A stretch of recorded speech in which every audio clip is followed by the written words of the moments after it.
La Portellada s'ha convertit en el punt de trobada dels participants del projecte Reconectando, una iniciativa que des del mes de febrer treballa per prevenir la soledat no desitjada als pobles del Matarranya i el Baix Aragó.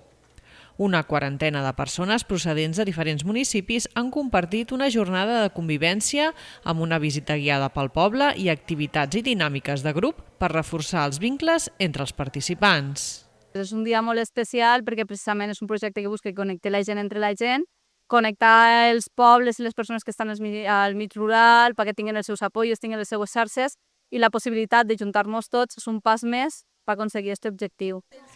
Reconectando promou trobades mensuals per treballar aspectes com l'autoestima, la comunicació, la gestió emocional o els efectes de la soledat, sempre amb activitats participatives i adaptades a la realitat del medi rural. Durant l'any hem estat quedant una vegada al mes, hem estat treballant l'autoestima, hem estat treballant la comunicació, hem estat treballant una mica els prejudicis, l'ansietat i la part roïna de la soledat no desitjada, d'on ve, què podem fer en aquestes situacions, que a més de totes aquestes ferramentes a nivell d'autoestima, estem treballant aplicacions com per exemple el Manejo del Salut Informa, aplicacions que dia a dia es poden fer falta i la veritat que la gent la resposta és molt positiva la que està donant.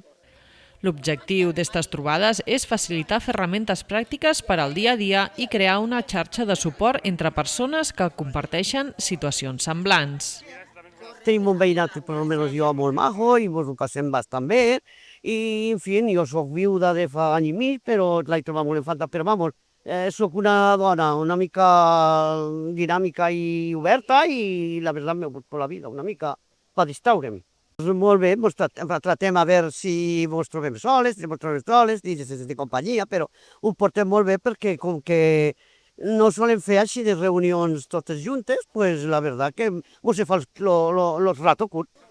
Després de l'aturada del mes d'agost, les sessions es reprendran al setembre i continuaran fins a finals d'any.